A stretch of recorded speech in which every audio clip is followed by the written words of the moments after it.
session today.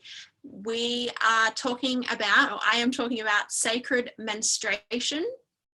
And this is labeling our menstrual cycle as sacred. And we ebb and flow with divine feminine energy, and we can be connected to the moon cycles. So I'll just start my slideshow with you. So I'm going to journey with you now through the 4 different weekly archetypes that we have with our menstrual cycle.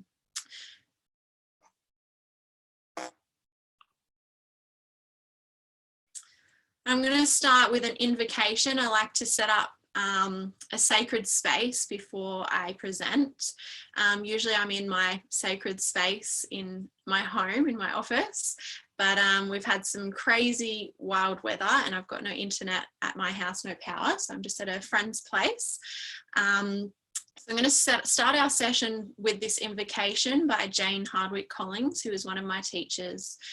So if you can just sit in a nice comfortable position, close down your eyes and just breathing into your heart space and really hear these words and feel these words in your being. It's just been the week, or it is the week of the new moon. And the new moon is a powerful time each month to set intentions, to release, and also to set intentions and affirmations for the month ahead. So I thought I would bring this into your being to start our session.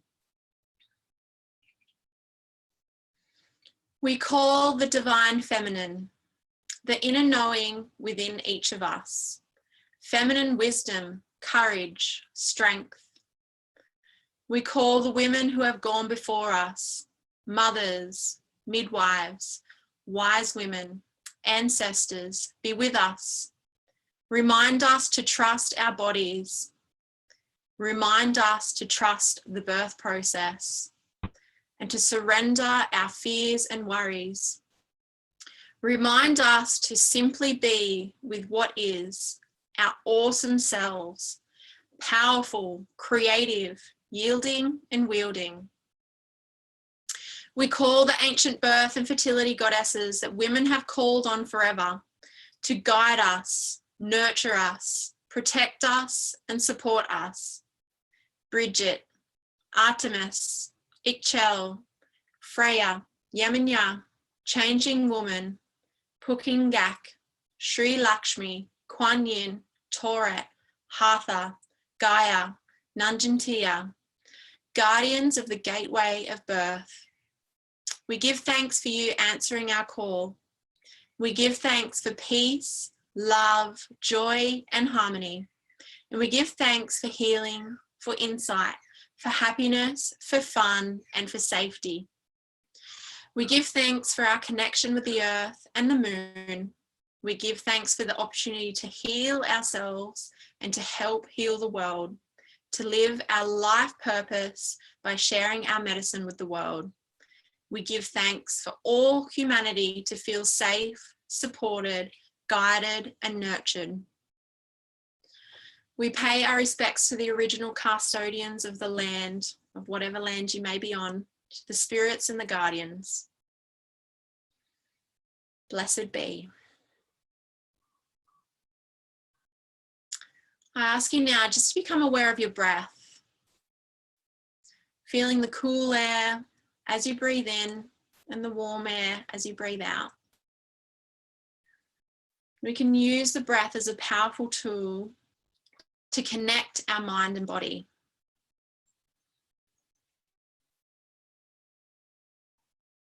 Allow you to be fully present through this presentation and take whatever parts of this that you need to take. So I'd like to share this quote. Disease can only take hold in a woman when her Shakti, which is her feminine energy, is depleted and her rhythms are out of sync with Mother Nature.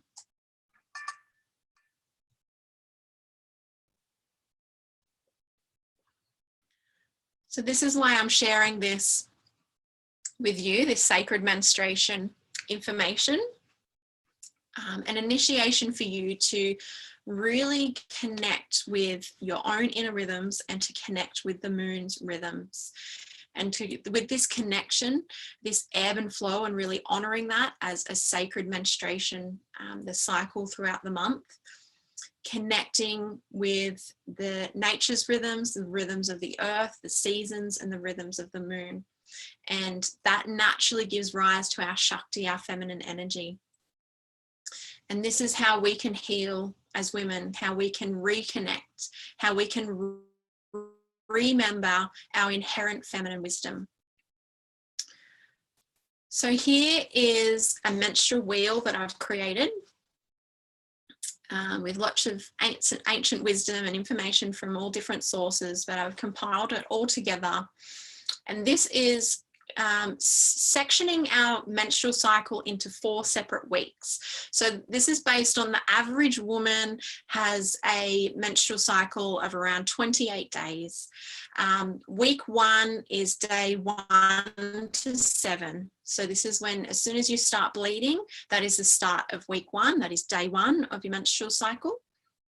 And then we go throughout the next 28 days. So let's just connect with week 1. You'll find now with this new moon week, we're currently in the new moon, so it's nice to be presenting this at this time because it just can make this a little bit clearer. Around 60% of women do actually menstruate with the moon phases and don't realize it. So 60% of women will actually be bleeding at the moment, or would have bled in the last week, or might be about to bleed with this new moon week. So naturally, with the new moon, there is this inward energy. It's a time for inwardness, for reflection. You know, there's no moon in the sky, there's this darkness. And you know, what happens if you're in a room and you turn off the lights? What happens? You're forced, of course, no average person might have a lot of fear come up because we're scared of the dark. But with that light, the lights turned off, you naturally notice what's going on internally more. And that's why meditation is such an important practice, because you're shutting down your eyes, you're shutting down your senses, and you're focusing within to see what's going on. Then you might notice different emotions and different tensions in your body, and there's just this heightened level of awareness. So naturally, with the new moon, there is this inward energy. The moon has turned away and created that darkness so that we can focus within. Naturally, you will feel more inward. You won't feel like going out. You want to stay at home, and you naturally will be focusing more within. So when you're bleeding at this time, it's an extra bit of inward energy. Traditionally, all our ancestors would have bled on the new moon, around the new moon week, and ovulated with the full moon. This is the natural rhythm of life. We are naturally connected with the moon phase, but with our modern lives, there's this disconnect that's happening. There's also different phases of life that you will menstruate on different moon phases, and there's different meanings on that. I call that lunar asynchrony. You can find some more information on that on my blog or on my Instagram page, which is Shakti_healing. So when you're bleeding, it's an intense detoxification that's happening. You are bloodletting, which is also an Ayurvedic practice where they can put leeches on you and detox your blood. But as women, we get to do that every month. We have the potential to do that every month. I did start to talk about the disconnect that's happened with our busy modern lives. I refer to this quite a lot.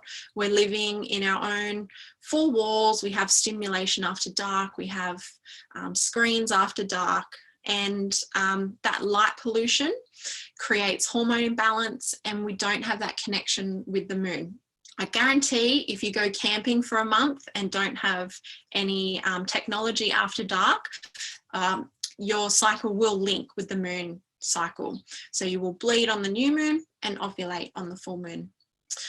So just connecting with now, closing down your eyes. If you're not menstruating, closing down your eyes and feel how it feels to menstruate. Do you do anything different in your life, or does your family and society expect you to be the same all month? Do you feel that inward energy and you start to feel that reduced energy levels, that inward energy. You start to feel tired and you don't want to get up and go to work. You don't want to have to cook dinner. You feel like you just want to rest. But what do? The modern woman just picks up and gets on with it, has a couple of coffees, has some chocolate, and just gets about her day, because society expects us to be the same all month. Society expects us to be like we're ovulating all month, be as productive as we are when we're ovulating all month, to look like we're ovulating all month. And that's not the case. And sacred menstruation is connecting with this ebb and flow, really honoring that inward energy when you're menstruating, really going within.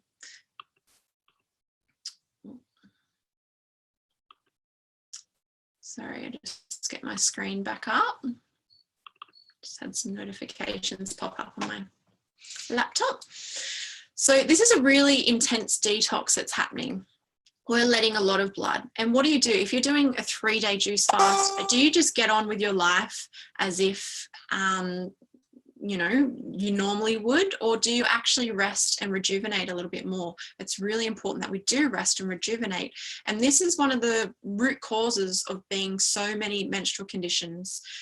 There's so many modern menstrual conditions like PCOS, endometriosis, painful menstruation, missing menstruation, amenorrhea. I can never say that word properly. There's so many. That's just the top ones. There's so many more.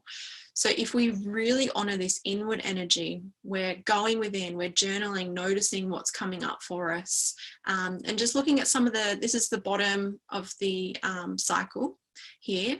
So it's the crone energy. The crone is the old wise woman. This is like your enlightened grandma. She knows what's good for her. She's got the whole wisdom from her whole life, and she knows where to spend her energy.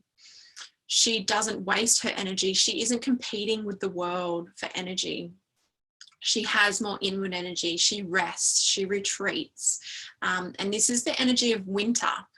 Winter is a time for hibernation. There's less light and more dark. We naturally go inward. We have a fire, we read more, we don't socialize as much in winter. So this is the energy that you're wanting to invite into your week one, invite into your menstruation, label it as sacred.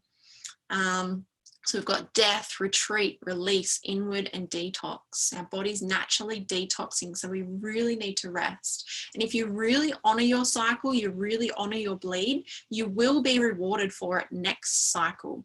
So if you do experience painful menstruation, if you actually disconnect a little bit from the external world and go inward while you're bleeding, this will reduce your pain the following month.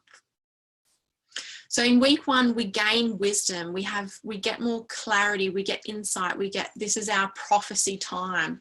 When we close down the external world and focus within, we know what's good for us, and we can gain messages, we could have prophecy dreams. It's a real sacred, esoteric time of the month. We really need to honor it. So moving on to week 2. Week 2 is when you finish bleeding, so around day 7 to 14. Week 2 has the maiden energy. The maiden energy is our younger selves, our teen selves. We have more energy, more vitality, more creative ideas. And the words we've got here is rebuild, earth, spring. It's the season of spring. How does it feel in spring for you? You know, we've had that winter hibernation, particularly I'm from Newcastle, but living in Margaret River in WA at the moment. And the seasons are quite, they're not as subtle, I guess, as they are in Newcastle.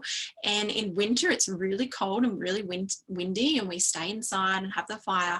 And then spring comes, and there's, you know, all the flowers, and you start to get outside and exercise more. And there's just this freshness and this vitality that starts to come into the body.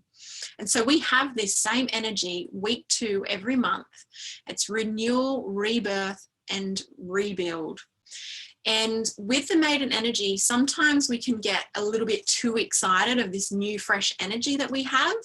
And if you're not still implementing the wisdom of the crone energy that we've gained through week 1, in week 2, you can potentially burn yourself out if you're jumping into spring and all of a sudden doing marathon runs and sprinting and using excessive energy because of the immaturity of the maiden energy. You can burn yourself out. So you still need to gradually implement that maiden energy with the wisdom of the crone energy still. And so this is they're all really powerful times to implement self-care practices.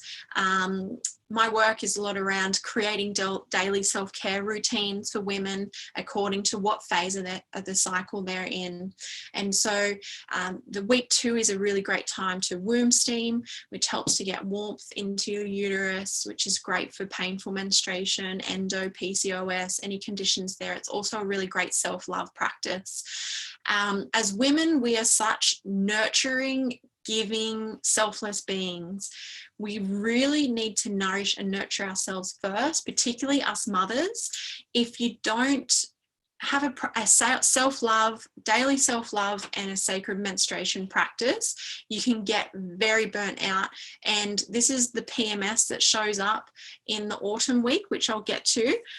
It's like your cup is empty, and that's where that resentment comes up. So implementing self-care practices, particularly, while you're menstruating, and then implementing massage and womb steam in the maiden phase.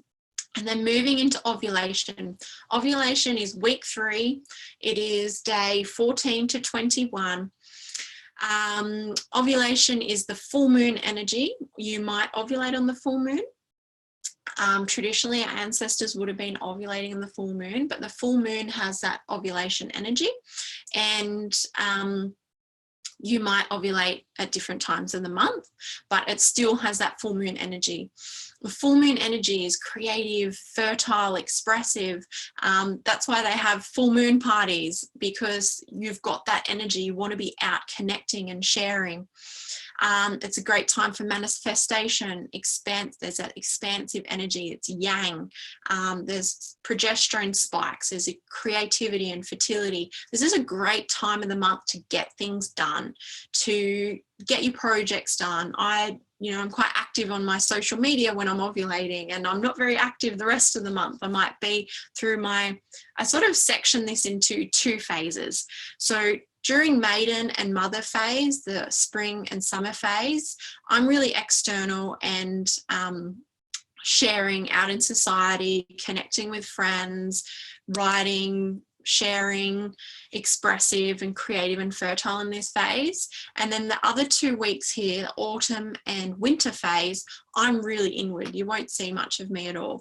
I'll be journaling, I'll be reading, I'll be seeing what's coming up for me personally and really working on myself and my different wounds and conditionings that are coming up, my relationship and connecting with my daughter, and trying to have as much alone time as well, so that I can process and work through my stuff.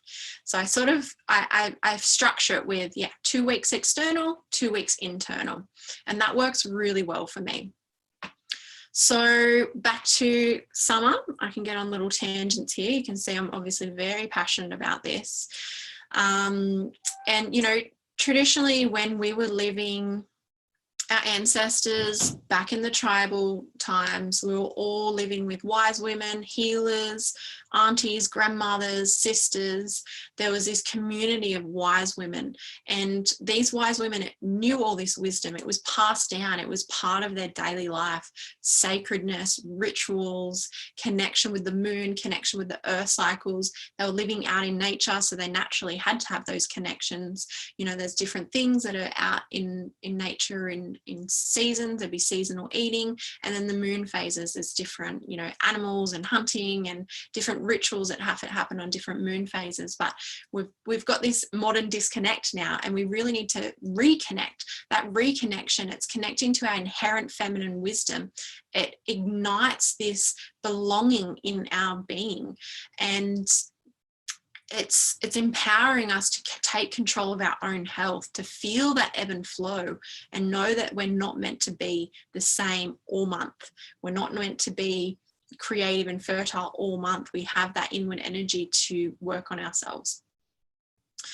So let me just finish the works, and I'm going to go in a little bit deeper with each week. Hopefully you're taking some notes, and I like having this slide so that you can actually take photos of the slides or contact me and I can send them to you.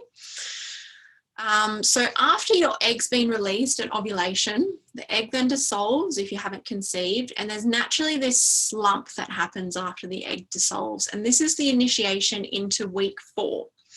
So week 4 is autumn.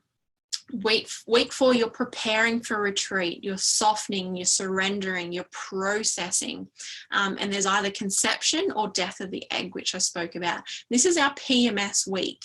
This is the week where we can actually see things a lot clearer. It's the thinning of the veils. It is the week where whatever hasn't been working for us the whole month, we can see it clearer. And that's why, we call it PMS, premenstrual syndrome. But it's actually, if we're been giving too much throughout the whole month, there is more resentment that comes up to our partner or our children or our office, our work colleagues, our society, our friends. There's more of this self-critic talk. There's more self-doubt. All these things, these shadow aspects can come to light so that we can become aware of them. We can release them. We can let them go when our blood comes, and then we're setting intentions, a stronger foundation for the next month ahead. So yeah, it's this initiation inward, and then into the crone phase where we're really inward and we're really on retreat from the external world while we're bleeding. So I'm just going to go through each, sort of covered a lot of it there, but I did have extra slides here. So as women, our menstrual cycle brings with it the gift of deep connection, a connection to Mother Nature, a connection to the moon and the divine feminine. So I've sort of gone through this, but I'll just make sure I've shared all these important points. So, and going over it again, so it can just re-ingrain it a little bit more into your psyche. So new moon energy is week 1 of your bleed, which is day 1 to 7, winter. It's also south, the further south you go, the more cold and inward it is. In Ayurveda, it's the Vata phase. The Vata energy is moving the endometrial lining for menstruation. It's an important time to release, set intentions. You're planting seeds. And what's actually happening while you're bleeding is your egg is becoming mature, ready for ovulation. So if you're going to conceive, the bleed before you conceive on ovulation is really important, whatever you're experiencing and processing at that time. Really, it's 3 months, to be honest. The egg takes 3 months to mature before conception.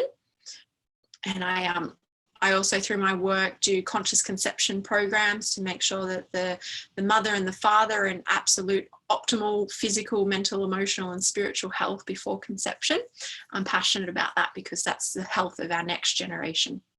So yeah, we're planting seeds, setting intentions, affirmations with that inward energy, and we're also renewal. This is our rest period. We get to really deeply rest while we're bleeding, if you give yourself permission. It's quite hard with toddlers and being self-employed, but you just create the schedule. I cook up a big pot of dal when my bleed comes, so I don't have to cook again for the next few days. So spoke about it being the thinning of the veils. You can see things clearer. It's yin, feminine energy, bleeding, letting go, shedding old stuff, low energy, inward energy, transformation, space and quiet time. So there's actually some traditions in India that are still being practiced now, where the woman of the house has her own room in the house. She leaves her family while she's menstruating. She is in her own room. She has her puja and her meditation and her rituals that she does in her own room. She doesn't have to cook and clean for her family. And that is giving her the space to really connect with her inner knowing, to really rest and rejuvenate herself for the next month to come. And it's, protecting her from her family's energy and external energy, because we're really sensitive at this time. So it's important to create that sacredness, the space, and the quiet time to honor your cycle and this intensive detox process. It's time to rest deeply for at least the first day, very much the first day, but particularly the first 3 days if you can. Allow your energy to be internal, avoid all physical, mental and emotional stimulation if you can, and exertion. Also, the modern woman's still exercising and doing all these things that she usually does, and not honouring that inward energy that we need. We're ebbing and flowing. The masculine society expects us to be the same all month, but we are not. We are cyclic beings. We ebb and flow with our moon cycle. So be true to yourself. If you don't look after yourself first, you won't have the energy and capacity to look after others. Menstrual conditions like clotting, pain, cramps, brown spotting, blood, and brown spotting and brown blood are from not honouring your cycle and resting for the first few days of your menstrual cycle the month before. So not resting actually creates pathologies. So week 2, the maiden energy.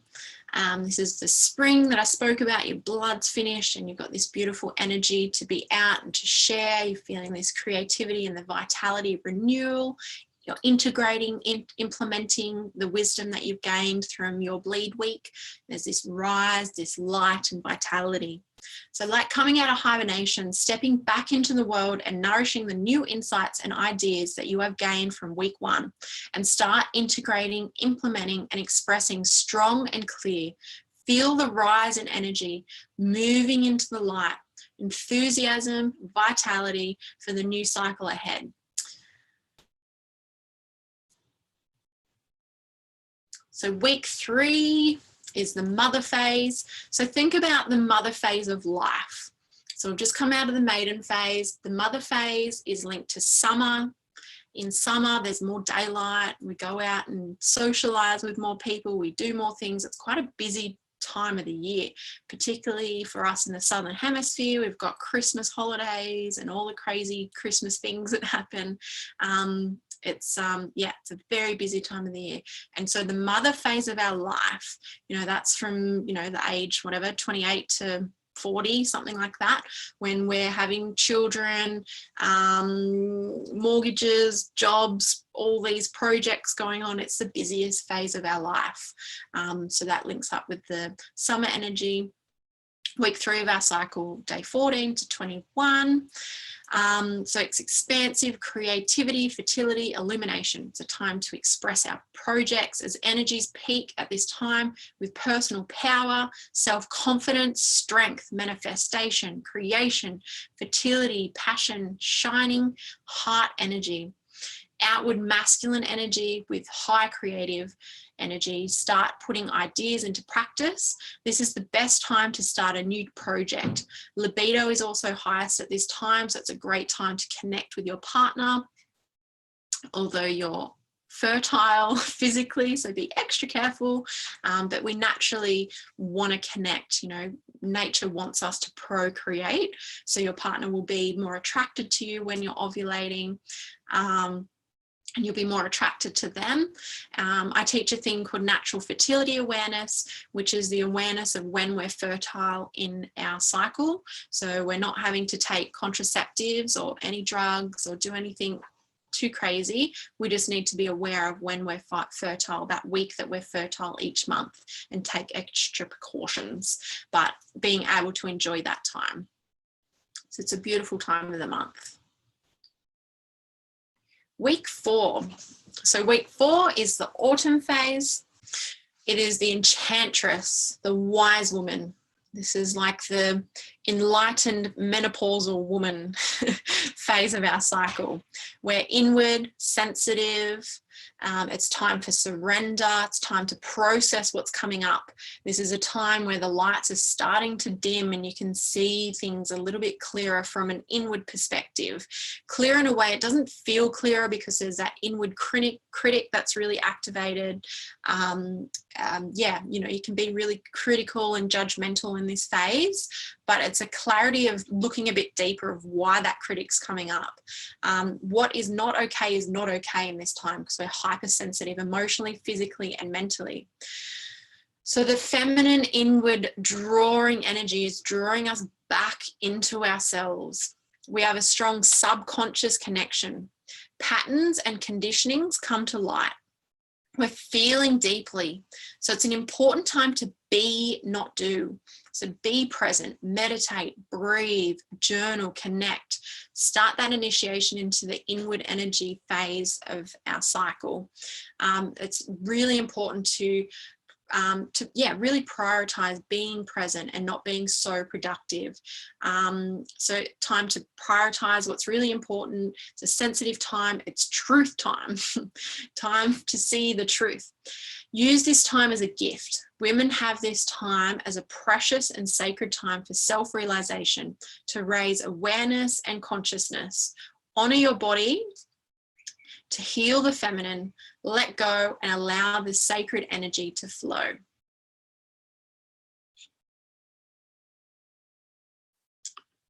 so I'm just going to stop sharing, but have this up because I'm not sure if you've been able to see my video that whole time. But I just wanted to speak a little bit more on week 4, what I was just speaking about. So I've just got a couple of paragraphs from Eckhart Tolle. Most people who are on a self-realization or spiritual journey would have heard of him. He is the author of The Power of Now. If you haven't read that book, I highly recommend reading it, and also A New Earth. So he's speaking about the collective female pain body and the menstrual cycle. So I'm just going to read this to you now. The collective dimension of the pain body has different strains in it. Different tribes, nations, and races all have their own collective pain body. So it's talking about their own ancestral wounds. Some heavier than others, and most members of that tribe, nation, or race have a share in it to a greater or lesser degree. Now, almost every woman has her share in the collective female pain body. So again, this is the collective feminine wounds, whatever all our ancestors or we have experienced, the feminine wounds, the feminine suppression that's been happening for thousands of years, we all have a share of that pain. So this tends to become, this feminine pain body tends to become activated, particularly just prior to the time of menstruation. At that time, many women have become overwhelmed with intense negative emotion. If you are able to stay alert and present at that time and watch whatever you feel within, rather than be taken over by it, it affords an opportunity for the most powerful spiritual practice. A rapid transmutation of all past pain becomes possible. It's a big one. The suppression of the feminine principle, especially over the past 2,000 years, has enabled the ego to gain absolute supremacy in the collective human psyche. Although women have egos, of course, the ego can take root and grow more easily in the male form than in the female.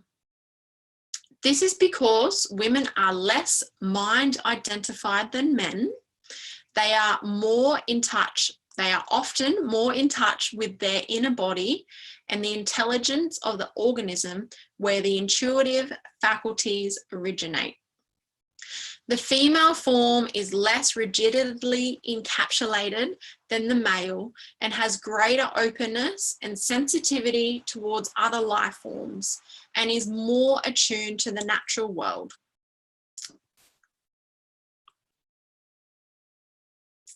I love reading that out.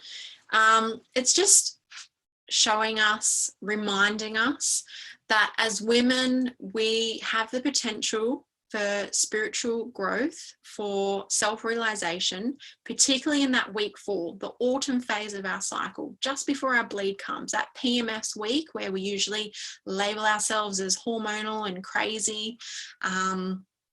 you know, when your partner says, oh, it must be that time of the month coming. It's actually, you know, it's giving us the opportunity to see what's arising and to witness it without getting attached to it. And, you know, it brings up that Buddhist practice of responding, not reacting, but also giving us the opportunity to dig deeper to see exactly what is coming up. And what the root of it is, and with the understanding that we are connected to the collective feminine pain body. You know, the feminine principle has been suppressed over the last 6,000 years, actually. It's been, you know, this patriarchal rule and the masculine leadership, where, you know, the feminine principle is soft and flowing and ever-changing and selfless and giving. And the masculine principle is quite often to that, quite opposite to that. And it's not that it's women against men. You know, men have feminine aspects as well. They have masculine and feminine energy, and women have masculine and feminine energy. And it's about creating that balance, that equality between the masculine and the feminine. We need the masculine energy within ourselves to actually express our projects and to get things actually done. But the feminine energy is intuitive and soft and flowing. And back to the sacred menstruation practice that I'm sharing with you now, it's really about labeling our cycle as sacred, calling it sacred menstruation, honoring that inward energy while we're menstruating, and feeling that energy rise, expressing ourselves, really tapping into that creative, fertile energy while we're ovulating, and then feeling that wane again, back into the autumn phase, going more inward, and really having that practice of honoring yourself, noticing what's coming up for you, journaling, meditating. There's some really beautiful practices that you can see on my Instagram, my YouTube, or my website. My website is shaktiholistic.healing.com.au. My Instagram is at shakti_healing. And I try to share as much information and wisdom on there as possible. You know, we all have this wisdom inside of us. It is our inherent feminine wisdom. It's inside of us. We just need to remember.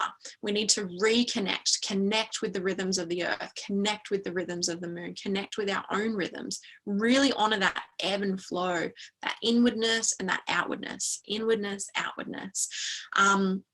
And from that, we're so connected to our intuition, we're so connected to our creative potential, and we can be connected to our life purpose, and to be able to share our medicine with the world. But if we're, you know, disconnected, we're working a job that we're not aligned with, we're not expressing or connected to our passion, we're expecting ourselves to be the same all month. You know, this is how society expects us to be all month, just monotone. But really, we're ebbing and flowing. We're peaking while we're ovulating, and then we're descending. So sacred menstruation is honoring that. And like I mentioned, there's different practices that you can do. Like there's a daily self massage that you can do for your abdomen and your womb space, womb steaming, castor oil packs, different breathing meditations. I teach all this. It's just started to really rain really heavily again outside, so we'll see how we go. I teach this through my e-course, the Shakti Code, which is actually starting this week. The Shakti Code is a 7-week journey to menstrual well-being and optimal fertility and self-awareness. We journey through the moon phases each week. So it starts with this week on the new moon. The next week is the waxing moon. The week after that's the full moon. And then we descend again. I have different meditation and breathing practices for each phase. I'm teaching natural fertility awareness, which is what I spoke about, being aware of when you're fertile each month so you don't have to take contraceptives. This is a necessity to not have to take contraceptives, but also that you can be connected with your body when you do want to conceive. And yeah, it's just helping women to really connect with their inherent feminine wisdom and empower women to be their own healers. So you can be really connected to your intuition in your own body. You need to know your body better than anyone else. We can't keep handing our power over to the medical system and healers and, you know, doing all these things, yes, we do have to actively seek support initially to help us remember this wisdom. As I mentioned, you know, we're not living in tribes with the wise women and the healers and our aunties and grandmothers where the wisdom would have been passed down. It would have been this inner knowing. We're quite disconnected in our modern lives. We do have to actually actively seek this wisdom and actively put in the effort to remember and reconnect. And yeah, that's what we're here to do. Us women are such powerful beings. We ebb and flow. We've got such creative, fertile potential. You know, we have the opportunity for prophecy and intuition and psychic abilities if we take the time to disconnect externally and go internal. But there is, you know, it's a two-way street. We need to be giving to ourselves and giving to society. And that's my philosophy that I live by, at least. So thank you so much for having me today. I've got another couple of minutes. If anyone online has any questions, we've got the little chat box that you can type something in, or you're welcome to reach out to me at any time on my Instagram, as I mentioned, Shakti_healing, or my website, shaktiholistic.healing.com.au, if you would like to learn some more. I've got plenty of information on my Instagram and my blog. And otherwise, we'll finish our session together. I'm so honoured to be able to jump onto this platform. I love social media and I love these opportunities to connect and share with women all over the world. We're so lucky to have this technology.